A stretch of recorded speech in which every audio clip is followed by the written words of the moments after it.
bit more often. Question number 2, David Seymour. Thank you, Mr. Speaker. My question is to the Minister of Finance and reads as follows. Does he agree with the statement made by John Key in 2004 regarding stealth taxation through bracket creep that the government, quote, loves taxing the hard-working, productive sector of New Zealand, it loves taking extra dollars off those people at every opportunity it can?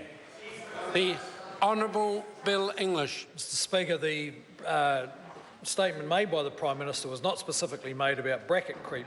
It was also focused on the significant personal tax rate increases that had just been introduced.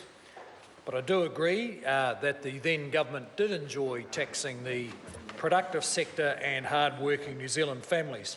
That's part of the reason we undertook the 2010 tax reforms, to cut the tax rates on businesses and hard-working families and provide additional incentives to save, work and invest. It's part of the reason this government has a priority of reducing taxes further, subject to fiscal conditions, particularly for low and middle income earners. Supplementary. Supplementary question, David Seymour.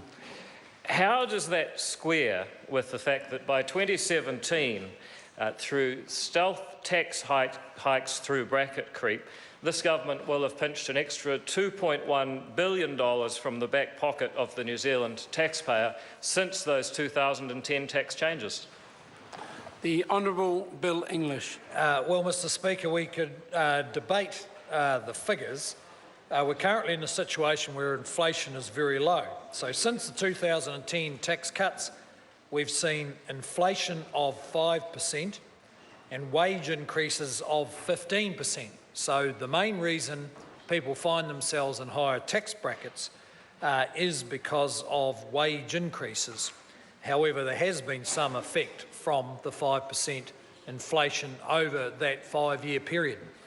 Supplementary. Supplementary question, David Seymour. Is not a period of low inflation the perfect time to make the shift and index tax brackets to inflation so that New Zealanders will not lose money to stealth taxation?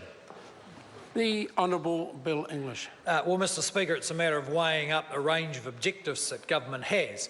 If we didn't have any debt or any need to spend, then it would be a lot easier to reduce taxes at will. But we have to cover the spending obligations that government has, and this government has set a target on stopping debt rising and beginning to reduce debt as a proportion of the economy. So in that context, there hasn't really been the room to make the kind of changes the member's talking about. Supplementary. Supplementary question, David Seymour. In light of all finance ministers complaining of fiscal pressure, is this not really just another example of national campaigning from the right, governing from the left? The Honourable Bill English.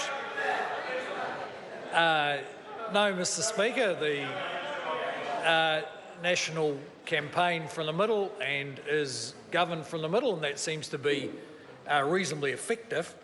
The cost of wage inflation fiscal drag since 2010 is about half of what the member says, about $1.3 billion per year.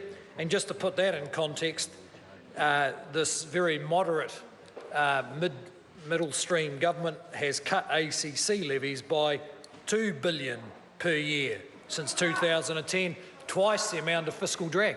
Point of order. Point of order, David Seymour. Mr. Speaker, I seek leave to table research from the Parliamentary Library showing that the cost of fiscal drag from 2010 to 2017 will indeed be $2.1 billion.